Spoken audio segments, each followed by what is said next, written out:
Hello बच्चों, नमस्कार। स्वागत है आपका अपने परिवार अंकित एजुकेशन अड्डा पर।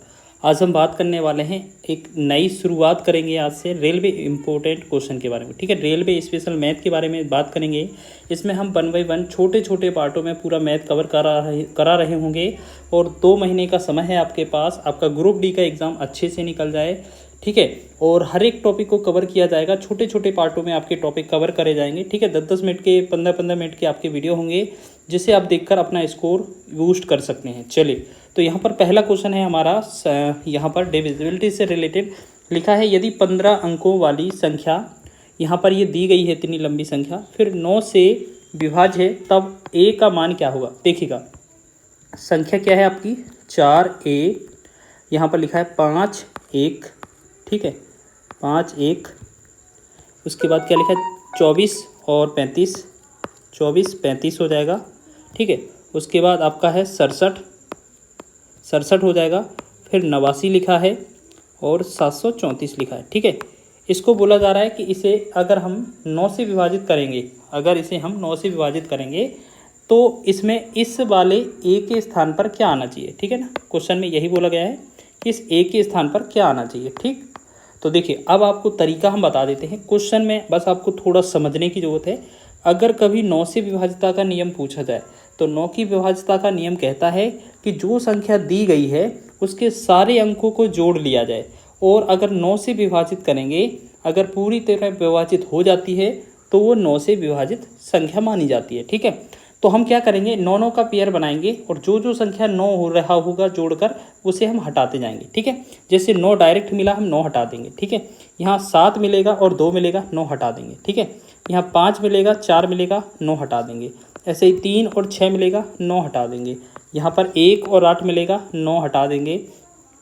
ऐसे ही फिर बस इतना हो गया।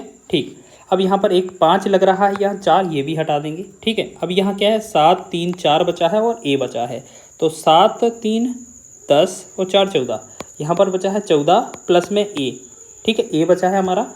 अब इसे कितना और रखें कि ये 9 से विभाजित हो जाए। देखिएगा, अब 9 से अगर टेबल करेंगे, 9 दूना 18 होता है, तो यहाँ 14 के बाद जो संख्या आएगी 18 बनना चाहिए। तो यहाँ पर a के स्थान पर अगर यहाँ 4 रखेंगे तो 14 और 4 कितना होगा 18।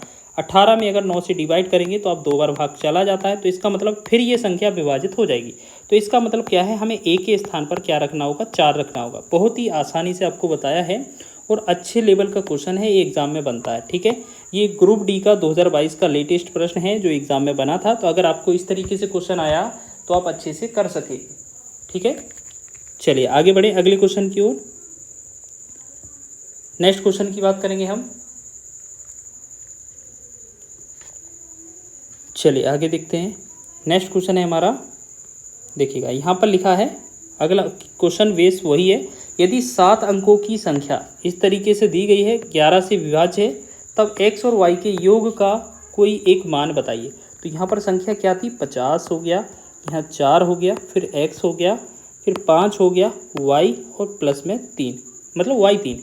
11 का विभाज्यता का नियम क्या है, इनके अल्टरनेट जो नंबर होंगे उनको जोड़ लिया जाए, फिर डिफरेंस या तो 0 आना चाहिए या तो 11 का मल्टीपल आना चाहिए। ठीक है, तो हम देखेंगे 5 और 4 9, 9 और 5 14, 14 3 कितना हुआ 17। ठीक है, माइनस करेंगे 0 प्लस में x प्लस में y, तो यहाँ पर क्या होगा x प्लस में y। ठीक, अब देखिएगा, अब यहाँ पर हम क्या रख सकते हैं, देखिएगा, या तो इसका आंसर हमें 0 मिले या 11 का मल्टीपल मिले। तो हमारे पास विकल्प अच्छा उठाकर रख लेते हैं, जल्दी से देखेंगे।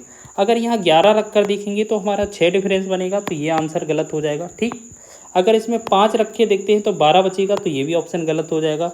अगर इसमें 7 रखेंगे तो ये 10 बनेगा, तो ये भी गलत हो जाएगा। तो फाइनली हम अगर यहाँ 17 रखेंगे इस वाले की जगह पर, तो ये 17 माइनस 17 होगा या 0 आ जाएगा आंसर।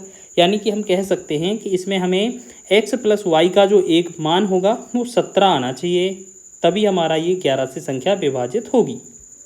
ठीक है ना, चलिए आगे बढ़े नेक्स्ट क्वेश्चन की ओर। अगला क्वेश्चन देखेंगे। अगला क्वेश्चन क्या लिखा है, यदि 11 अंकों की संख्या इस तरीके से दी गई है और 72 से विभाज्य है, जहाँ k नॉट इक्वल p है, तो 3k प्लस 2p का मान क्या होगा। देखिए, अब क्वेश्चन क्या है आपके पास, 88 p 55 40 और यहाँ पर 85 फिर के 6। ठीक है, ये आपकी संख्या हो गई है। अब बोला क्या है 72 से विभाजित, तो 72 का विभाजित का होना मतलब है इसमें 72 को अगर आप दो तरीके से तोड़ेंगे तो यहाँ पर 9 का रूल, और 9 और 8 72 होता है, 9 गुणे 8 72 होता है।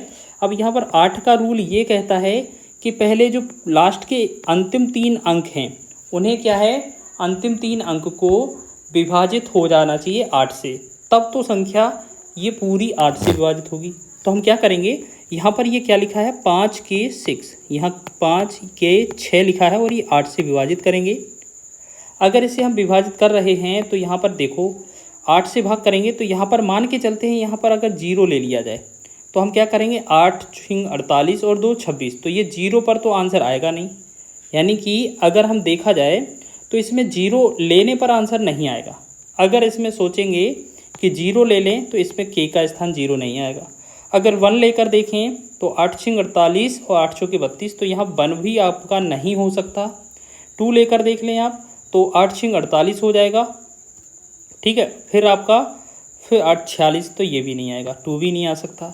फिर 3 रख कर देखेंगे तो ये 8 6 48 हो जाएगा और 5 8 7 56, हाँ, तो ये जो होगी संख्या 536 8 से विभाजित हो जाएगी। तो इससे ये डिसाइड होता है कि के का वैल्यू तो आपको 3 मिल गया। ठीक, अब इस के की स्थान पर हमें क्या मिल गया 3। अब हमारा डिविजिबिलिटी रूल रह जाता है 9 का। तो 9 का भाग का नियम है कि सारे अंकों को जोड़ लिया जाए और 9 से विभाजित किया जाए तो संख्या 9 से विभाजित हो जाती है। तो हमने पहले अभी बताया था कि 9 से अगर विभाजिता का रूल पूछा जाए तो हम ब्रेक करके 9 योग जहाँ पर होगा उसे हटाते चलेंगे। जैसे हम बात करेंगे इसे 5 और 4 का जोड़ेंगे, 5 और 4 9 हटा देंगे। ठीक है, और ऐसे आगे हम बात करेंगे, देखो 8 और 8 हो गया। चलिए, तो अब बाकी हम जोड़ लेते हैं क्योंकि एक ही हट रहा था तो एक हमने हटा दिया। चलिए 8 8 16 और 5 21, 21 में 8 जोड़ेंगे, 21 8 29। ठीक है ना। अच्छा, यहाँ पर एक चीज़ और हट रही थी, यहाँ पर देखिए ये 3 से ये 6 भी हट रहा है, 3 और 6 9 होकर हट जाएगा। ठीक है, 8 8 16, 8 और 16 में 5 जोड़ेंगे 21, 21 8 29, 29 5 34। यहाँ पर 34 आया और प्लस में 0 को जोड़ना नहीं था और प्लस में पी और बटा में कितना 9। अब देखिए 9 से भाग करने पर 34 के आगे जो संख्या आएगी वो 36 आएगी। ठीक है ना, 36 विभाजित हो जाता है तो 34 तो हमारे पास है। तो इस p का जो वैल्यू है वो क्या होना चाहिए, इस p का वैल्यू 2 होना चाहिए। ठीक, अब हमें यहाँ से एक वैल्यू मिल चुकी है कि p का वैल्यू 2 है और k का वैल्यू 3 है। अब हमसे आंसर पूछा है 3k + 2, 3k + 2p। तो देखेंगे इसे हल करेंगे तो आप कैसे करेंगे कि 3 लिखेंगे। ठीक है, 3 लिखेंगे, यहाँ पर डायरेक्ट ही यहाँ लिख लेंगे 3 गुणे में k का वैल्यू कितना है 3 दिया है तो 3 यहाँ लिख लेंगे प्लस 2 गुणे में p का वैल्यू कितना है, p आपका 2 है तो 2 लिखेंगे। इसे सॉल्व करेंगे, 3 3 का 9 हो जाएगा, 2 दूना 4 हो जाएगा। ठीक, तो 9 4 जोड़ेंगे तो ये 13 जो बनेगा इस क्वेश्चन का आंसर बनेगा सी विकल्प आपका सही हो जाएगा। ठीक है, समझ रहे हैं, इसको विस्तार से अच्छे से समझिएगा और कैलकुलेट करिएगा। अगर इस तरीके के क्वेश्चन बनते हैं तो आपका आंसर राइट हो सकता है। बहुत ही आसानी से ये बना सकते हैं आप, बस थोड़ा इसे समझने की आवश्यकता है। ठीक है, विभाज्यता के नियम पता होना चाहिए। ये लेटेस्ट प्रश्न है, ग्रुप डी का एग्जाम में बनता है इस तरीके का प्रश्न। चलिए आगे बात करेंगे नेक्स्ट क्वेश्चन की। तो नेक्स्ट क्वेश्चन लिखा है हमारा इस तरीके से। तो क्वेश्चन में क्या लिखा है कि 171 गुणे में 172 गुणे में 173 को 17 से विभाजित करने पर प्राप्त शेषफल ज्ञात कीजिए। तो आप ऐसे समझें, यहाँ 171 लिखा है, जिसे हम 171 गुणे में 172 गुणे में 173, वैसे क्या करना है, डिवाइड करना है इसे 17 से। तो आप ऐसा भी तो कर सकते थे कि 171 को 170 + 1 लिख सकते थे और उसके बाद 172 को 170 प्लस में 2 लिख सकते थे और 170 प्लस में इसे 3 लिख सकते थे। ठीक, और डिवाइड हमें किससे करना था, 17 से। अगर हम बात करें 17 से अगर चेक करेंगे तो ये 170 भी भाग हो सकता है, 170 भी भाग हो सकता है, ये भी, लेकिन इसका 1 बच जाएगा, 2 बचेगा और यहाँ पर 3 बचेगा। लेकिन गुणा में है सारे अंक, तो 1 गुणे में 2 गुणे में 3 रहेंगे। तो इसका जो शेषफल है वो कितना रहने वाला है, 6। तो 6 इसका जो विकल्प होगा ऑप्शन नंबर डी इसका राइट हो जाएगा। चलिए तो आगे बढ़े अगले क्वेश्चन की ओर। चलिए अगले क्वेश्चन की ओर बढ़ेंगे। तो अगला क्वेश्चन देखने वाले हैं, बहुत ही शानदार प्रश्न होने वाला है हमारा। यदि संख्या लिखा है इस तरीके से एक और 8 से विभाज्य है तो y का मान न्यूनतम मान क्या है। देखिएगा अभी हमने बताया था कि अगर आपसे डिविजिबिलिटी रूल पूछा जाए 8 का, तो 8 का रूल क्या कहता है, जो संख्या है हमारे पास 6 4 8 4 y 6, तो इसमें क्या करते हैं हम पीछे से अंतिम 3 अंक को भाग करते हैं। अगर इस अंतिम 3 अंक में अगर 8 से भाग चला जाता है तो हमारी पूरी संख्या 8 से विभाजित हो जाती है। तो आप ऐसे समझें, बस इसको कैलकुलेट करें।